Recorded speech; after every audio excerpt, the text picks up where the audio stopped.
Bonjour à tous, afin de réaliser votre défi, je vous propose un petit tutoriel de Zing Studio 1.0. Une fois l'avoir téléchargé, vous cliquez sur votre application. Vous arrivez sur cette interface. Vous pouvez cliquer sur Create Movie. Une fois arrivé sur Create Movie, vous avez un petit engrenage tout en bas à gauche. Vous cliquez dessus. Cela vous fait dérouler un petit menu à 4 items. Le premier item permet de changer la caméra. Caméra de face ou caméra derrière votre portable. Le deuxième item, vous cliquez dessus et là, vous atterrissez sur un menu de réglage.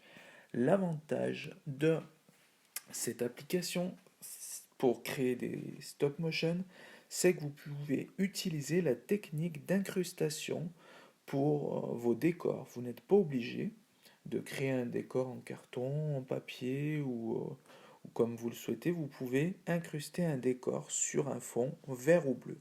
Voilà à quoi sert ce menu.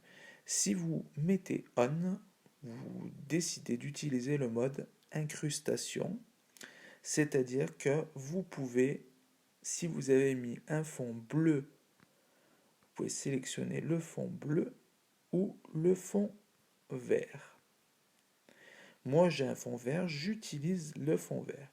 Dans le cas où vous voulez utiliser un décor à vous, vous mettez tout en haut, vous mettez sur Off. Donc moi, je le mets sur On parce que la présentation sera avec le mode incrustation. J'ai un fond vert. Je vais dans Camera Roll Backdrop pour choisir mon fond, Select Image, Librairie. Et là, j'ai plusieurs fonds à ma disposition. Pour le choisir, je clique simplement sur le fond. Et voilà. Donc là, ma caméra est sur le fond vert et voilà, il est incrusté. Euh, je ne vais pas faire de présentation avec des figurines. Là, le tutoriel sert surtout à regarder les réglages ensemble pour pas que vous soyez perdu si c'est la première fois que vous utilisez l'application. Ensuite, si vous retournez au menu où on était précédemment, vous avez la sensibilité qui règle, alors je vous donne un exemple, la sensibilité du décor. Voilà, là, il n'apparaît pas, je l'augmente petit à petit, et là, il va apparaître de plus en plus. Voilà, donc ça c'est un réglage qu'il faut effectuer avec les figurines. Alors faites bien attention, n'utilisez pas de figurines avec de la couleur verte, bien sûr, sinon elle sera transparente. Voilà pour ce premier item. Nous passons au second. Alors là, vous avez plusieurs choses à cocher en fonction.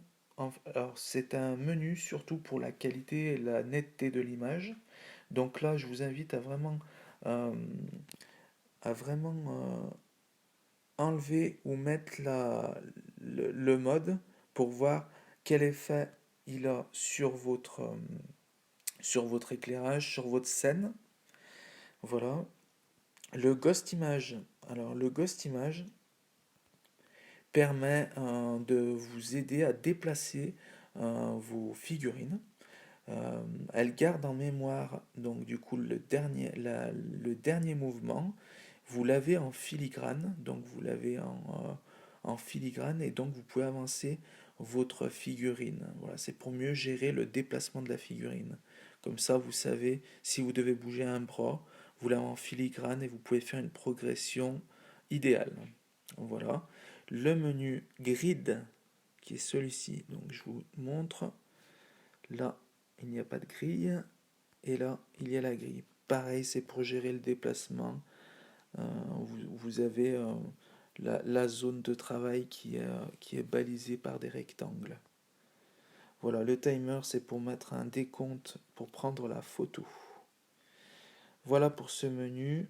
Testez bien en fonction de votre éclairage, de la qualité de ce que vous voyez sur l'écran. Le dernier menu, voilà, permet d'aller sur la galerie. Alors, juste pour revenir, donc, quand vous avez réglé les deux premiers menus, celui-ci et celui-là, vous pouvez attaquer vos photos. Donc vos photos, tout en bas à droite, vous avez un petit appareil photo et vous cliquez, vous déplacez vos figurines, vous faites votre scène, vous faites votre histoire. Une fois terminé, une fois les photos prises, voilà, là je prends plusieurs photos, vous cliquez sur une des deux flèches en haut à droite ou en haut à gauche. De toute façon, ça sauvegardera votre travail. Donc moi, je vais cliquer sur celle-là. Ça me demande de sauvegarder. Je mets OK. Je vais ensuite dans Galerie. Dans Galerie, je prends mon dernier travail. Alors moi, je vais prendre celui-ci. Et là, vous arrivez sur cette page. Là, vous allez sur Edit. Donc là, avec cette application, vous pouvez faire des réglages au niveau de la vitesse de votre vidéo. Vous pouvez rajouter de la musique, faire parler vos personnages et donc lire bien sûr le petit film. Alors dans la musique, donc vous cliquez sur musique, vous pouvez choisir les différents sons. Voilà, vous en avez plusieurs. Vous avez aussi tout un tas de sons avec des catégories différentes. Voilà. Donc ça, c'est les sons que vous pouvez mettre. Alors il est évident qu'il ne faut pas choisir, une fois que vous avez par exemple une minute de d'animation, faites attention à la durée du son que vous insérez. Voilà, bien sûr, si le son que vous insérez fait 30 secondes et que vous avez que 15 secondes d'animation, ça va pas faire. Voilà. Alors, pour enregistrer votre voix, vous avez le petit micro ici. Hop, vous cliquez. Vous avez cet écran qui apparaît. Donc, ce qu'il faut faire là, c'est mettre Record pour enregistrer. Vous allez avoir un petit compteur et mettre lecture. Comme ça, vous avez l'image et vous parlez par-dessus. Comme ça, vous voyez bien ce qui se passe. Donc là, je mets Record. 3, 2, 1. Je mets en route 2, 1, 0. Je mets en route. Et là, je parle. Alors moi, elle est très courte, mon animation. Mais normalement, en faisant cette technique-là, dès que vous avez 200, 250 photos ou 300 photos, vous avez le temps de parler en direct et d'enregistrer en direct. Vous mettez stop, vous mettez bien accepter, et là, vous aurez l'enregistrement directement sur votre animation. Si vous mettez sur lecture, vous aurez, euh, vous aurez le dialogue que vous avez créé. Voilà, une fois terminé, vous allez